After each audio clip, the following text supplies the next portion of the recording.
चलो भाई, अपना नेक्स्ट टॉपिक क्या है? Elevation in boiling point. ठीक है ना, क्वथनांक में उन्नयन। ठीक है, एलिवेशन यानी क्या होता है? बढ़ना, और बॉइलिंग पॉइंट यानी क्वथनांक, जानते ही हो, है ना। तो सबसे पहले तो इसमें इसी से रिलेटेड कहानी है, तो पहले थोड़ा सा बॉइलिंग पॉइंट के बारे में बता दो कि बॉइलिंग पॉइंट किसे कहते हैं, यानी कि क्वथनांक क्या है, बताओ थोड़ा सा। लिक्विड का वेपर प्रेशर जब एटमॉस्फेरिक प्रेशर के इक्वल हो जाए, जिस टेंपरेचर पर लिक्विड का वेपर प्रेशर और एटमॉस्फेरिक प्रेशर इक्वल हो जाए, उसे बॉइलिंग पॉइंट कहते हैं। जिस टेम्परेचर पर लिक्विड का वेपर प्रेशर एटमॉस्फेरिक प्रेशर के इक्वल हो जाए, वह टेम्परेचर लिक्विड का क्या कहलाता है? बॉइलिंग पॉइंट कहलाता है। कहने का मतलब जिस टेम्परेचर पर उबलने लगे, है ना। दो तरीके से बताते हैं ना इसका डेफिनेशन। एक, वह टेम्परेचर यानी वह तापमान जिस टेम्परेचर पर कोई भी लिक्विड जो होता है यानी कि द्रव जो होता है वो क्या होने लगता है? बॉईल होने लगता है। क्या होने लगता है? बॉईल होने होने लगता है, यानी उबलता है। ठीक है। और दूसरा क्या बोलता है इसमें कि जिस टेम्परेचर पर, मतलब ये तो मेन बॉइलिंग वाला प्रोसेस हो गया कि जिस तापमान पर कोई भी लिक्विड जो होता है वो क्या होता है? उबलने लगता है, बॉईल होने लगता है, वह टेम्परेचर उसका क्या कहलाता है? Boiling point. अब ये किस टेम्परेचर पर बॉईल होता है ये कैसे पता किया गया है, कि बॉइलिंग पॉइंट कैसे निकाला गया, प्रैक्टिकल क्या था, तो वो क्या किया गया इसमें क्या बताता है प्रैक्टिकल के द्वारा, क्या इसका रिजल्ट निकाला गया। तो उसमें इन्होंने ये बोला कि जिस टेम्परेचर पर यानी कि जिस तापमान पर जो आप लिक्विड ले रहे हो, जिसका बॉइलिंग पॉइंट चाहिए, जिस तापमान पर लिक्विड का वेपर प्रेशर यानी कि वाष्प दाब जो है वो एटमॉस्फेरिक प्रेशर के क्या हो जाए? इक्वल हो जाए। ठीक है ना, यानी कि वायुमंडलीय दाब के बराबर, इक्वल यानी कि बराबर हो जाए, तो वही टेम्परेचर उसका क्या कहलाएगा? Boiling point. तो यहाँ जो पूरी कहानी समझना है वो एक्चुअली में इसी टॉपिक के ऊपर है, मतलब यही वाला डेफिनेशन के ऊपर है। ठीक है ना। तो ये जो अपन कहानी पढ़ रहे हैं कि एलिवेशन इन बॉइलिंग पॉइंट यानी बॉइलिंग पॉइंट में वृद्धि, पहले तो ये समझो, मतलब जैसे मान लो कि कोई अपने पास एक लिक्विड है, ठीक है ना, जो पहले मान लो किसी एक टेम्परेचर पर बॉईल हो जाता था, प्योर सब्सटेंस अपन इसमें ले रखे हैं, ठीक है ना। अब जैसे मान लो कि हमने एक प्योर सब्सटेंस ले लिया, इसमें कोई ए मान लो प्योर सब्सटेंस है, ठीक। अब मान लेते हैं कि ये जो है वो, एग्जाम्पल के लिए मान लेते हैं कि ये मान लो कितने टेम्परेचर पर बॉईल हो जाता है, मान लो पारिन को ले लोगे सबसे बढ़िया, ठीक है ना। 100 डिग्री सेल्सियस में ये क्या होने लगता है? बॉयल होने लगता है। अब क्या होगा अगर मान लेते हैं कि हम इस पे किसी नॉन वोलेटाइल सॉल्वेंट को, है ना, ये तो पूरा जो पानी होता है वो कैसा होता है? वोलेटाइल होता है। जो पानी होता है वो कैसा होता है? वाष्पशील होता है, ठीक है ना। अब अगर मैं इस पानी में क्या कर दूं, कोई ऐसा चीज मिला दूं जो नॉन वोलेटाइल हो, ठीक है ना, तो क्या होगा बताओ? अगर इसमें कोई दूसरा ऐसा सब्सटेंस अपन मिला दे जो नॉन वोलेटाइल हो, अवाष्पशील हो, तो इसके बॉइलिंग पॉइंट में क्या इफेक्ट पड़ेगा और कैसा इफेक्ट पड़ेगा? हाँ, इसका बॉइलिंग पॉइंट क्या, ये अभी क्या जैसे पहले 100 डिग्री सेल्सियस में बॉईल होता था, तो अगर मैं इसमें कोई नॉन वोलेटाइल सॉल्वेंट यानी अवाष्पशील विलेय अगर मैं इसमें मिला देता हूँ, तो क्या ये अब भी 100 डिग्री सेल्सियस में बॉईल होगा या कुछ चेंजेस आ जाएगा? ज्यादा टेंपरेचर बॉईल हो सकता काहे? है क्योंकि वो वेपर प्रेशर कम करता है ना, नॉन वोलेटाइल। हाँ, तो उससे क्या फर्क पड़ेगा? तो वेपर प्रेशर, हाँ, काहे के लिए? इसी के लिए बॉईल होने के लिए, तभी तो वेपर बनेगा ना। वेपर तो कितने कहीं से भी बन जाएगा, उसमें क्या है? क्यों? इसीलिए हमें ज्यादा करना चाहिए क्योंकि वो वेपर प्रेशर बनने ही नहीं देगा ना। हाँ, भाई अपने को क्या करना है, जैसे मान लो ये अभी, जैसे एग्जाम्पल के लिए मान लेते हैं कि इसका जो वेपर प्रेशर है अभी, प्योर पानी का जो वेपर प्रेशर है मान लो वो कितना है? 0.7 ATM है, एग्जाम्पल के लिए। इसका प्योर वेपर प्रेशर जो है वो कितना है? 0.7 ATM। जैसे ही तुम इसमें कोई नॉन वोलेटाइल सॉल्वेंट अगर क्या करोगे? मिलाओगे, ठीक है ना, मतलब इसमें कोई अवाष्पशील अपन क्या करते हैं? मिलाते हैं। तो जैसे ही अवाष्पशील विलेय मिलाओगे जैसे बी, तो ये क्या हो जाते हैं? इसके सरफेस पर आ जाते हैं ना।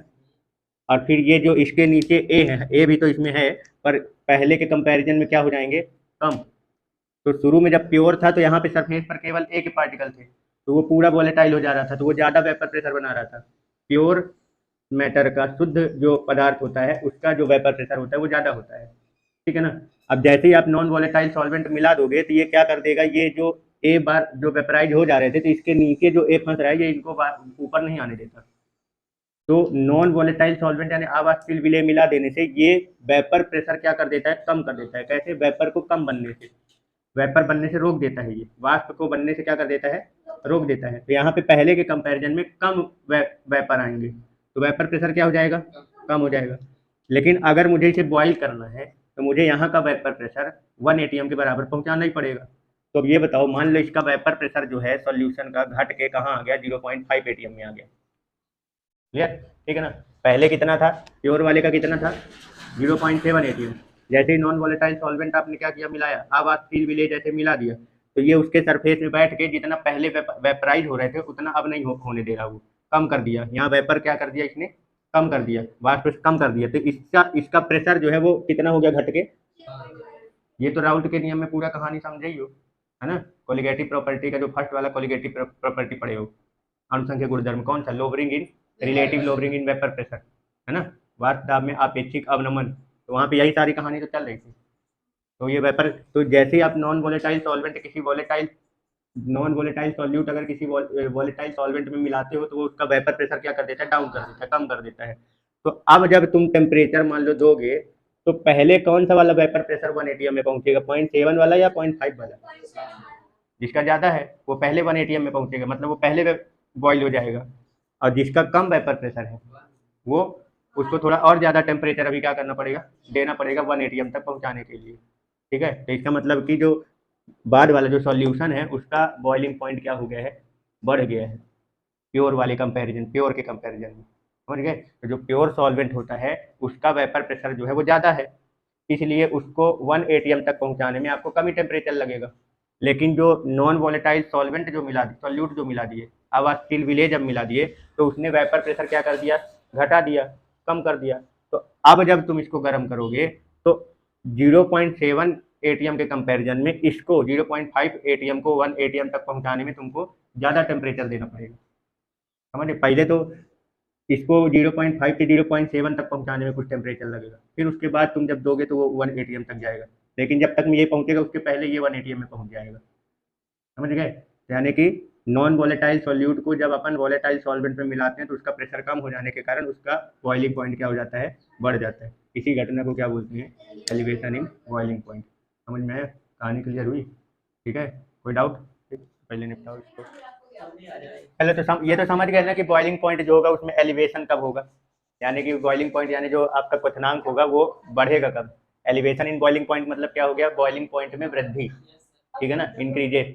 तो वो कैसे हुआ, क्यों इंक्रीज हुआ, तो हमने क्या किया था, वोलेटाइल सॉल्वेंट में वाष्पशील विलायक में नॉन वोलेटाइल सॉल्यूट यानी अवाष्पशील जब मिला देते हैं, तो वो प्योर जो सॉल्वेंट था उसके कंपैरिजन में वो वेपर क्या कर देता है, कम कर देता है। तो वेपर प्रेशर भी क्या हो जाएगा, कम हो जाएगा सॉल्यूशन का, है ना। तो दोनों में पहले 1 atm में किसका प्रेशर पहुंचेगा, जिसका प्रेशर ज़्यादा है वो पहले 1 atm को पा जाएगा, और जिसका प्रेशर कम रहेगा वो देर से, मतलब उसको और ज़्यादा टेम्परेचर देना पड़ेगा। यानी जब अपन नॉन वोलेटाइल सॉल्यूट को अपन ने मिला दिया तो बॉइलिंग पॉइंट क्या हो गया, उसका इंक्रीज हो गया, बढ़ गया, है ना। इसीलिए क्या बोलते हैं कि ये इस घटना को क्या बोलते हैं, एलिवेशन इन बॉइलिंग पॉइंट, ठीक है। तभी इसको ग्राफ से कैसे रिप्रेजेंट करते हैं, ग्राफ में इसको पूरा एक्सप्लेन करने के लिए देता है कि इसको ग्राफ में एक्सप्लेन करो, ठीक है ना। तो समझो थोड़ा सा, ये अपन ग्राफ बना लें, ये टेम्परेचर का है और ये प्रेशर का है, ठीक है ना, इधर पे। तो मान लेते हैं कि यहाँ पे जो प्रेशर है वो ये यहाँ पे 1 atm का है, ये एटमॉस्फेरिक प्रेशर है, ठीक है। तो पहले हमने जो, मान लो हमारे पास दो कंडीशन है, पहले कौन सा वाला है, प्योर वाला, ठीक है ना। जब अपने पास केवल किसका, मतलब ये सॉल्वेंट है, प्योर सॉल्वेंट, ठीक। तो इसका प्रेशर मान लेते हैं, इसका प्रेशर का ग्राफ जो है वो मान लो कि टेम्परेचर, वैसे भी टेम्परेचर जब जैसे बढ़ाते जाओगे तो इसका प्रेशर क्या होता जाएगा, बढ़ता जाएगा, ठीक है ना। तो पहले मान लेते हैं कि नॉर्मल रूम टेम्परेचर पर इसका प्रेशर मान लो क्या है, P1 है, ठीक है, ये मान लो, और यहाँ पे टेम्परेचर मान लेता हूँ T1, ठीक है। तो इस टेम्परेचर पर, T1 टेम्परेचर पर इसका प्रेशर कितना है, P1। यहाँ से इसको ऐसे मान लो मिला देते हैं, यहाँ पे, यहाँ से स्टार्ट हो रहा है, ठीक है ना। अब जैसे जैसे टेम्परेचर बढ़ाओगे तो इसका प्रेशर क्या होगा, इंक्रीज होगा, इस तरीके से, क्लियर। अब जैसे जैसे अपन इसका टेम्परेचर क्या करते जा रहे हैं, बढ़ाते जा रहे हैं, प्रेशर क्या होता जा रहा है, इंक्रीज हो रहा है। जिस टेम्परेचर पर इसका प्रेशर कहाँ पहुँच जाएगा, 1 atm पे, ये इसको मान लेते हैं T2। तो ये जो अपना ये जो ग्राफ बना है ये प्योर सॉल्वेंट का है, किसका है, प्योर सॉल्वेंट, शुद्ध विलायक का ये वाला है, ये प्योर सॉल्वेंट का है, शुद्ध विलायक का, यानी कि ए का मान लो जो है, ठीक है, क्लियर। अब जैसे ही आपने इसमें क्या किया, नॉन वोलेटाइल सॉल्वेंट क्या, सॉल्यूट क्या कर दिया, इसमें डिजोल्व कर दिया मान लो, ठीक है। तब जैसे इसमें नॉन वोलेटाइल यानी कि अवाष्पशील विलेय जब आप इसमें क्या कर दोगे, मिला दोगे, तो ये इसका वेपर प्रेशर क्या कर देगा, कम कर देगा। तो जरा बताओ यहाँ पे अब जो सॉल्यूशन अपना बना हुआ है उसका वेपर प्रेशर का ग्राफ जो आएगा वो कैसा आएगा, इसके नीचे आएगा। भाई ये प्योर वाला है, प्योर वाले का जो वेपर प्रेशर का ग्राफ होगा वो कहाँ रहेगा, ऊपर। और जो नॉन वोलेटाइल जब आपने सॉल्यूट मिला दिया अवाष्पशील विलेय, तो ये सॉल्यूशन का वेपर प्रेशर क्या कर देगा, कम कर देगा। तो जो इसका वेपर प्रेशर का ग्राफ बनेगा वो इसके नीचे ही रहेगा। तो प्योर वाले का T1 टेम्परेचर पर प्रेशर P1 था। अब जैसे जैसे आपने इसका टेम्परेचर बढ़ाया और ये T2 टेम्परेचर पर पहुंचा तो इसका प्रेशर कितना हो गया, 1 atm के बराबर। तो ये यहाँ पे क्या हो जाएगा, बॉयल होना चालू कर देगा, उबलना चालू कर देगा। मतलब इस प्योर सॉल्वेंट का यानी शुद्ध विलायक का जो बॉइलिंग पॉइंट है वो क्या है, T2 यहाँ पे, ठीक है ना। अब फिर जैसे ही हमने इसमें क्या किया, नॉन वोलेटाइल सॉल्यूट हमने डिजोल्व किया, अवाष्पशील विलेय जैसे ही हमने मिलाया, तो ये इसका ग्राफ क्या हो जाएगा, नीचे डाउन हो जाएगा। तो अब जैसे इसका ग्राफ डाउन होगा, तो जैसे मान लो इसका ग्राफ डाउन होकर मान लो यहाँ से ऐसे ऐसे मान लो बन रहा है, ये इस तरीके से मान लो ये, ठीक है, क्लियर। तो अब जो इसका देखो प्रेशर, अब प्रेशर देखो T1 टेम्परेचर पर इसका प्रेशर क्या हो चुका है, दूसरा घट चुका है यहाँ पे, इसको मान लो P2 मान लो।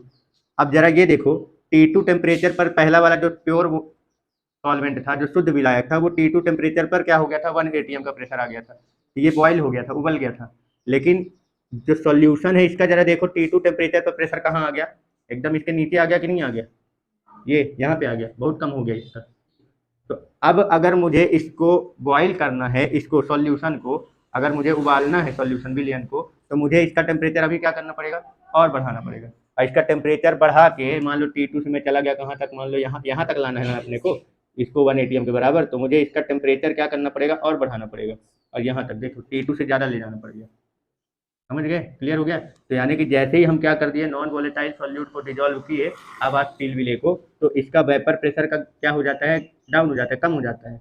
तो इसी की वजह से अब देखो जहाँ T2 टेम्परेचर पर प्योर सॉल्वेंट जो बॉयल हो रहा था, उस टेम्परेचर पर इसका प्रेशर डाउन होकर नीचे आ गया है, ठीक है ना। चाहे तो इसको P1 P2 ये P3 वगैरह जो देना हो तो लिख लो। अब फिर इसको अब और टेम्परेचर हमें देना पड़ेगा इसका प्रेशर ऊपर तक, यहाँ 1 atm तक पहुँचाने के लिए। अब जैसे ही टेम्परेचर बढ़ाते जाओगे, जिस टेम्परेचर पर ये सॉल्यूशन का प्रेशर जो है 1 atm में पहुँच जाएगा, यहीं पे ये क्या होने लगेगा, बॉयल होने लगेगा। तो ये T3 T2 से आगे है ना, इसका मतलब सॉल्यूशन का जो बॉइलिंग पॉइंट है वो क्या है, ज़्यादा है, यानी इंक्रीज हो गया ना, ठीक है। और ये जो बीच में जो इनका डिफरेंस आएगा, ये डेल टी बी बोलते हैं इसको, ये क्या आ गया जो डिफरेंस है, तो ये यही बताएगा कितना एलिवेट हुआ है, कितना वृद्धि हुई है। डेल टी बी क्या है, एलिवेशन इन बॉइलिंग पॉइंट, जितना वृद्धि हुआ है, समझ गए। जैसे मान लो यहाँ पे, मान लो कितना है, यहाँ पे 100 डिग्री सेल्सियस है और यहाँ मान लो कितना हो गया 120 डिग्री सेल्सियस, तो कितने का एलिवेशन हुआ है, 20 डिग्री का, है ना। तो कैसे निकालेंगे, 120 में से इसको माइनस करके, तो ये जो डेल टी बी है, तो ये डेल टी बी क्या है, जो आगे वाला है उसमें से पीछे वाले को माइनस, समझ गए, क्लियर, कोई डाउट। यही है पूरा ग्राफ में, इसको क्या करते हैं, एक्सप्लेन करते हैं इस तरीके से।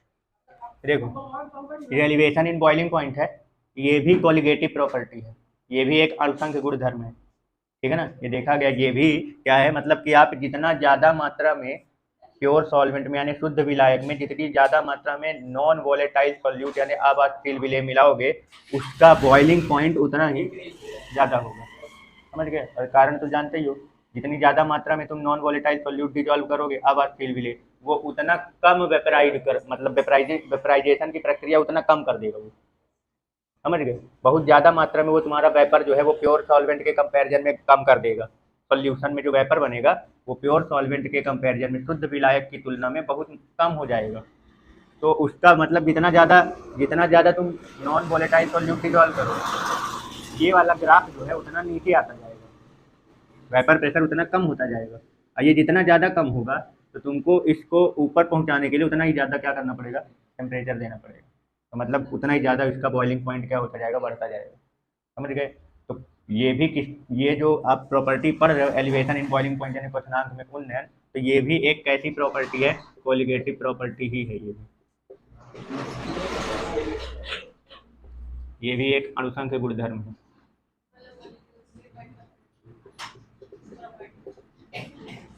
तो अगर ये अणुसंख्य गुणधर्म है तो इसका मतलब क्या बोला जाता है,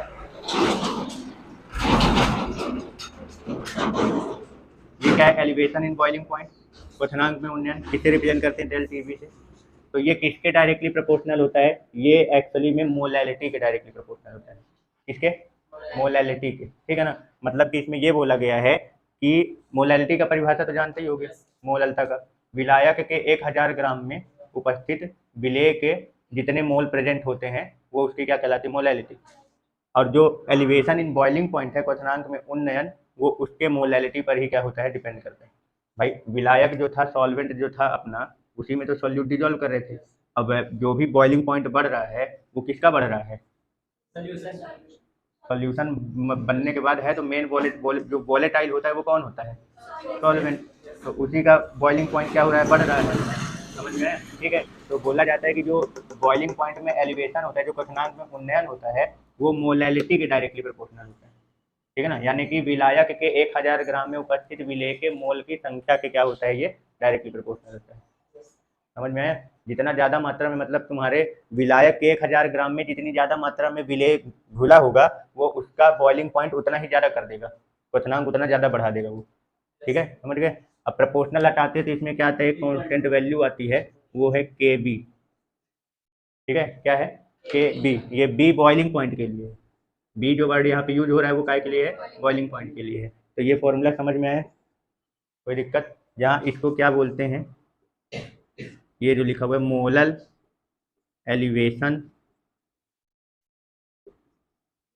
बॉइलिंग पॉइंट, बहुत लंबा नाम है, कांस्टेंट,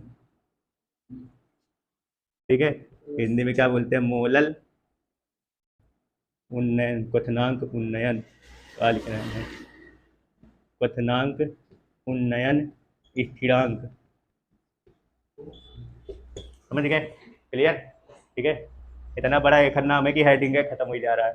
चलो, अगर मान लो इसको अगर मान लो डिफाइन करने के लिए बोल दिया जाए, इस कांस्टेंट नंबर, इस कांस्टेंट वैल्यू को, तो क्या कैसे डिफाइन करोगे इसको, अगर डिफाइन करना हो molal elevation boiling point constant को, क्या करोगे, यम है, डिवाइड में। चलो देखो, यहाँ पे मोलैलिटी तुमको क्या मानना है, 1 मानना है, क्या लेना है, जब इसको डिफाइन करने के लिए आता है तो मोलैलिटी हमको कितना लेना है, 1 लेना है। ये हो गया ना, इसको मिटा दो ना। इसमें आप मोलैलिटी 1 अगर मान लो है तो इसका मतलब क्या हुआ, थोड़ा सा बताओ, मोलैलिटी 1 का मतलब क्या हुआ,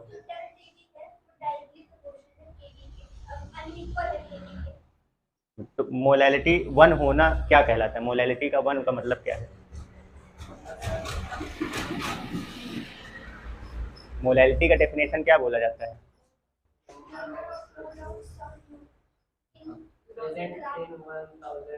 ग्राम सॉल्वेंट, ठीक है ना। मतलब कि विलायक के 1000 ग्राम में उपस्थित विलेय के मोल की संख्या।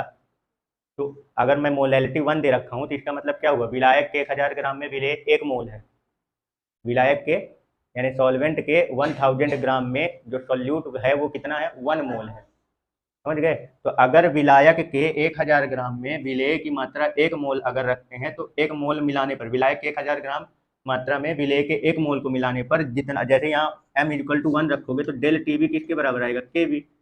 यानी जो हमारा जो स्थिरांक है, जो कांस्टेंट वैल्यू है, वो किसके बराबर आ रहा है, एलिवेशन इन बॉइलिंग पॉइंट, क्वथनांक में जो उन्नयन हुआ है ना उसके बराबर आ रहा है, समझ में आए। तो इसको जब डिफाइन करेंगे तो क्या बोलते हैं, ये कंडीशन है लगाना है, मोलैलिटी 1 रखना मतलब ये हुआ कि विलायक यानी सॉल्वेंट के 1000 ग्राम में उपस्थित यदि विलेय हम कितना लेते हैं, 1 मोल लेते हैं, तो उस सॉल्यूशन में जितना बॉइलिंग पॉइंट में क्या होता है, इंक्रीजिंग होता है, वही उसका क्या कहलाता है, मोलल बॉइलिंग पॉइंट कांस्टेंट, जो भी है, समझ में आया, डिफाइन कर लोगे इसको, ठीक है ना।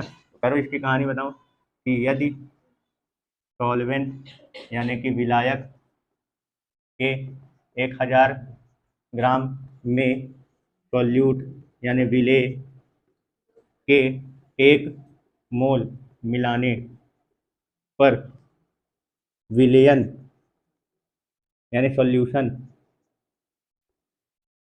के बॉइलिंग पॉइंट यानी कि क्वथनांक में जितनी वृद्धि यानी इंक्रीजेस या इंक्रीजिंग होती है उसे ही molar elevation boiling point constant कहते हैं। चलो शॉर्ट फॉर्म में। चलो चलो देखो, ये जो अपने पास फॉर्मूला तैयार हुआ है ना, इस फॉर्मूले की मदद से आप जो नॉन वॉलेटाइल सॉल्वेंट सॉल्यूट जो डिजोल्व कर रहे हो, अब आप स्टील विले जो मिला रहे हो, तो उसका क्या निकाला जा सकता है, इस फॉर्मूले की मदद से उसका मोलर मास भी क्या किया जा सकता है, फाइंड किया जा सकता है, ठीक है ना। मोलर द्रव्यमान, तो वो कैसे निकालते हैं, तो जैसे मान लो हमने जो भी प्योर सॉल्वेंट लिया था, ठीक है ना, तो कितना लिए हो वो तो तुमको पता ही रहेगा, और उसमें नॉन वॉलेटाइल सॉल्यूट जो मिला रहे हो, विलायक कितना ले रखे हो और उसमें कितनी मात्रा में विलेय मिला रहे हो, वो तो तुमको पता ही रहेगा। तो उससे क्या निकालना है, मोलैलिटी का फॉर्मूला लगाओगे। तो मोलैलिटी का फॉर्मूला बताओ क्या होता है, यही फॉर्मूला यूज कर रहा हूँ, बस आगे हम मोलैलिटी लिख रहा हूँ। तो मोलैलिटी का जो फॉर्मूला होता है वो बताओ क्या होता है। क्या पहले पहले तो देखो बेसिक डेफिनेशन बोल दो। जो अपना विलायक होता है, सॉल्वेंट जो होता है, उसके 1000 ग्राम में या 1 किलोग्राम में, है ना, यानी वेट लेना है, काहे में, किलोग्राम में, किसका, अरे ये नहीं, ये सॉल्वेंट रहेगा, ठीक है ना। तो अब तुम इसको सॉल्यूट और सॉल्वेंट को कुछ मान लो, ए बी मान लो, कि सॉल्यूट को अपन क्या मान लेते हैं, सॉल्यूट जो है, विलेय जो है, इसको क्या मान लो, बी मान लो, और जो सॉल्वेंट है यानी कि जो विलायक है, इसको क्या मान लो, ए मान लो। यहाँ पे किसका मास रहेगा किलोग्राम में, ए का। और नंबर ऑफ मोल, ऊपर विलायक के 1000 ग्राम में उपस्थित विलेय के मोल की संख्या, तो एन बी ऊपर रहेगा। समझ गए, क्लियर हो गया। फॉर्मूला आगे बढ़ाओ। विलेय के मोल की संख्या जब निकालना है तो कैसे निकालोगे, तो कितना मात्रा में तुम उसमें सॉल्यूट डिजोल्व कर रहे हो ये तो तुमको पता है, तो उसका मास क्या, तुम नंबर ऑफ मोल निकालने का फॉर्मूला क्या होता है, given mass upon molar mass. तो गिवन मास उसका आप जितना ले रखे हो डब्ल्यू बी लिख लो, और उसका मोलर मास क्या मान लो, एम बी, ये हो गया। अब मल्टीप्लाइड बाई ये नीचे जो डब्ल्यू है ए का किलोग्राम में है, अगर ये ग्राम में दिया होगा तो 1000 का ऊपर क्या हो जाएगा, मल्टीप्लाई, काहे में, अगर ये काहे में दे दिया, ग्राम में। ये फॉर्मूला बन गया मोलैलिटी का। उसमें उठा के क्या कर दो, रख दो। तो जैसे उसमें ले जाके रखोगे इस मोलैलिटी को, तो डेल टी बी बराबर क्या आएगा, क्या लिखा हुआ, के बी, और मोलैलिटी की जगह लिखो W B upon M B into 1000 upon W A. बाकी अब ये जान जाना कि ग्राम में है, ठीक है ना। हमको क्या निकालना था, मोलर मास चाहिए ना बी का, तो इसको इधर ला लो और डेल टी बी को उधर भेज दो, तो तुम्हारा फॉर्मूला क्या बन जाएगा, तो मोलर मास को इधर कर लो बी का, और बाकी सबको उधर भेज दो, तो के बी लिखा रहेगा, ये के बी डब्ल्यू बी गुणे 1000, अब बटे में क्या आ जाएगा, ये डेल टी बी इधर आ जाएगा, तो डेल टी बी गुणे डब्ल्यू ए, ठीक है। ये फॉर्मूला बनेगा मोलर मास निकालने का। क्लियर हो गया, कोई डाउट, ठीक है ना। बाकी कौन क्या है, ये तो कांस्टेंट हो गया आपका, ठीक है ना। डब्ल्यू बी क्या हो गया, सॉल्यूट का गिवन मास, विलेय का मास, द्रव्यमान हो गया। Del T B elevation in boiling point, क्वथनांक में जितना उन्नयन हुआ है, और डब्ल्यू ए सॉल्वेंट का यानी विलायक का द्रव्यमान है वो, ठीक है, क्लियर।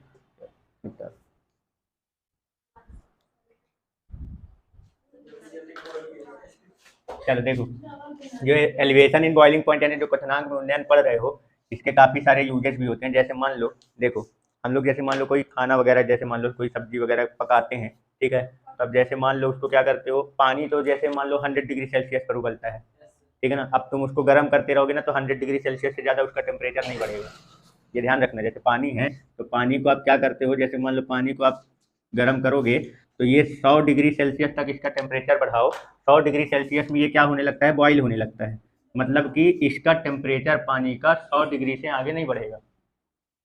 तुम इसको अब गर्म करते करते रहो, इस पानी का टेम्परेचर 100 से ज़्यादा नहीं बढ़ेगा, ठीक है ना। अब मान लो इसके अंदर तुम जो सब्जी डाल के रखे हुए हो, कौनो सब्जी मान लो है इसका, ठीक है ना, और ये मान लो क्या होता है, पकता है, जैसे आलू वालू जैसे डाल दिए, तब उसको बोलते हैं कि उबल जाए, तो वो एक्चुअली में आलू ना उबाल रहे होते हो, पानी उबालते हो, वो क्या होता है उसमें बॉयल होकर, मतलब उसे पकता है, वो होता है, ठीक है ना। तो अब मान लो जैसे ये सब्जी जो भी है, अब ये मान लो कि 100 डिग्री सेल्सियस पर नहीं, मान लो कितने पे, 150 डिग्री सेल्सियस में वो होता है,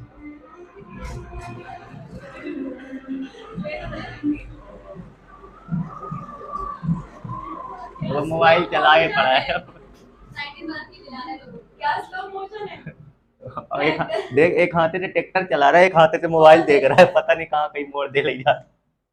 चलो देखो, हमने यहाँ पे जो सब्जी डाल के रखा है वो मान लो 150 डिग्री सेल्सियस में उबलता है। तो अब ये बताओ, क्या ये यहाँ पे सब्जी क्या बॉईल हो पाएगी? हाँ हो लेकिन कैसे होगी?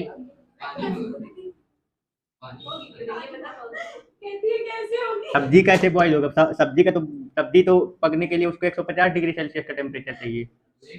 अब पानी 100 डिग्री सेल्सियस से आगे बढ़ेगा नहीं उसका टेम्परेचर, क्योंकि वो पानी का बॉइलिंग पॉइंट है।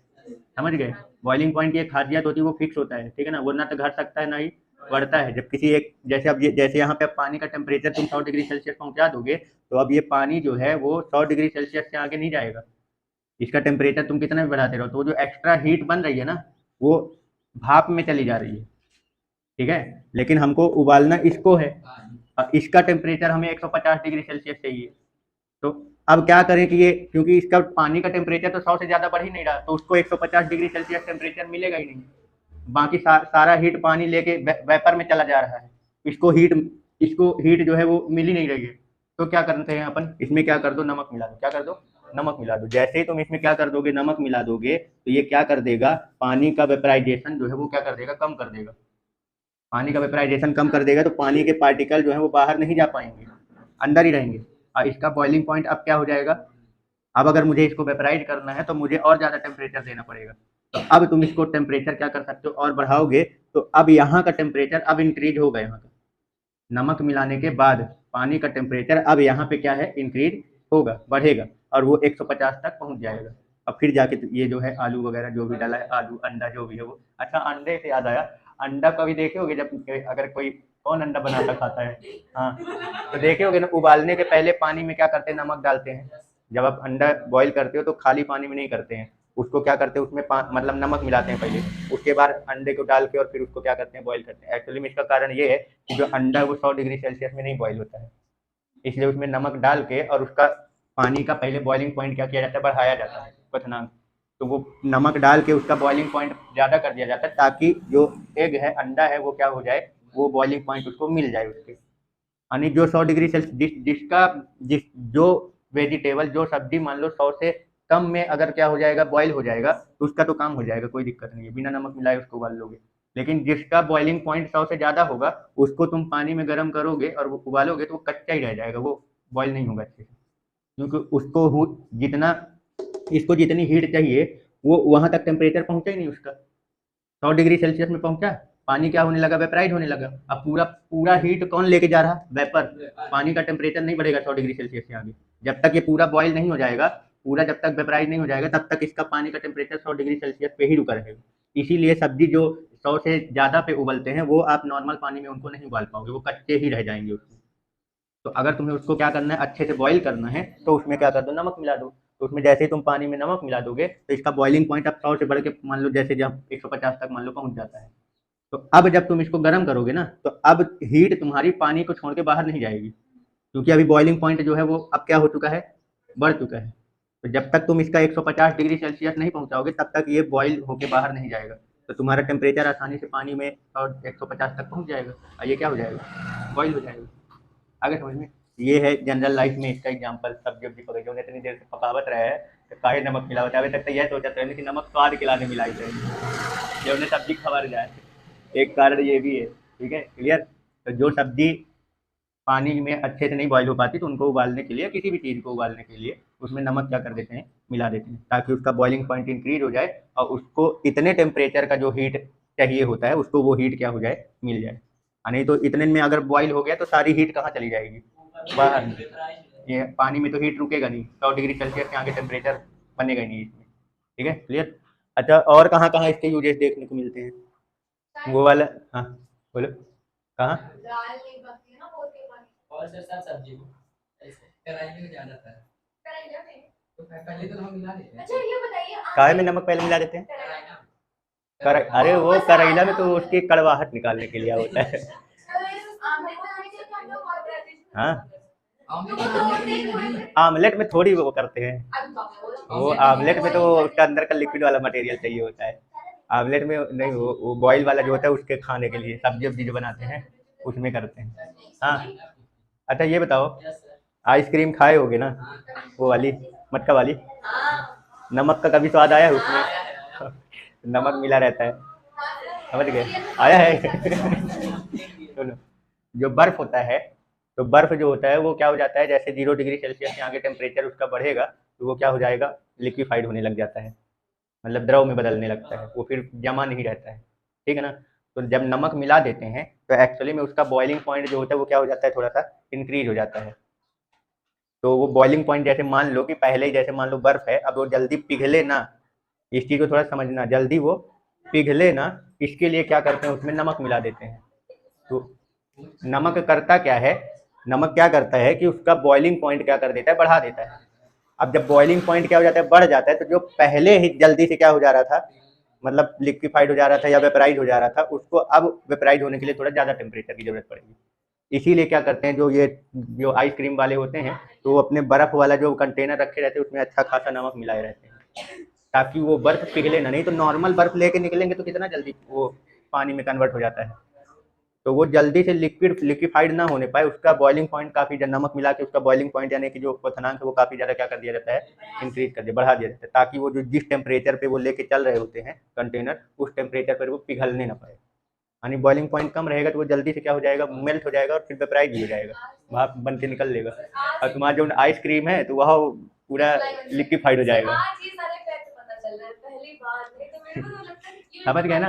तो जो बर्फ वगैरह होते हैं ना, आइस बर्फ वगैरह, इनको पिघलने से रोकने के लिए, पिघलने से रोकने के लिए क्या करते हैं, नमक वगैरह क्या कर देते हैं, मिला देते हैं। तो अब जब भी आइसक्रीम खाना नमक का स्वाद आए तो उसको बोल रहे हो, समझ गए, तो बॉइलिंग पॉइंट बढ़ा दिए हो। क्लियर हो गया, ठीक है, लिख लो, ऐसे काफ़ी सारी चीज़ें।